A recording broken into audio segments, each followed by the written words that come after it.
സങ്കീർത്തനം 12:1-2 വാക്യങ്ങൾ ഇങ്ങനെ പറയുന്നു: കർത്താവെ സഹായിക്കണമേ, ദൈവഭക്തർ ഇല്ലാതെയായിരിക്കുന്നു, മനുഷ്യമക്കളിൽ വിശ്വസ്തരാരും ഇല്ലാതെയായി.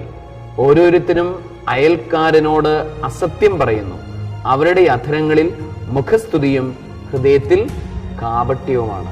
ഇന്നത്തെ മനുഷ്യന്റെ ജീവിതാവസ്ഥയെക്കുറിച്ചാണ് പറയുന്നത്. ഇന്നത്തെ സമൂഹത്തിൽ നടക്കുന്ന കാര്യത്തെക്കുറിച്ചാണ് സങ്കീർത്തകൻ അനേക ആയിരം വർഷങ്ങൾക്ക് മുൻപ് പറഞ്ഞു വെച്ചിരിക്കുന്നത്.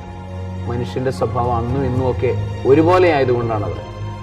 ദൈവഭക്തർ ഇല്ലാതെയായിരിക്കുന്നു. കർത്താവെ സഹായിക്കണമേ, ദൈവഭക്തിയോടുകൂടെ ജീവിക്കാൻ സഹായിക്കണമേ എന്ന് നമുക്ക് പ്രാർത്ഥിക്കാം. കർത്താവ് നിങ്ങളോടുകൂടെ, സർവശക്തനായ ദൈവം പിതാവും പുത്രനും പരിശുദ്ധാത്മാവും ദൈവഭക്തിയിൽ വളരാൻ, നിഷ്കപടതയിൽ വളരാൻ നിങ്ങളെ അനുഗ്രഹിക്കുമാറാകട്ടെ.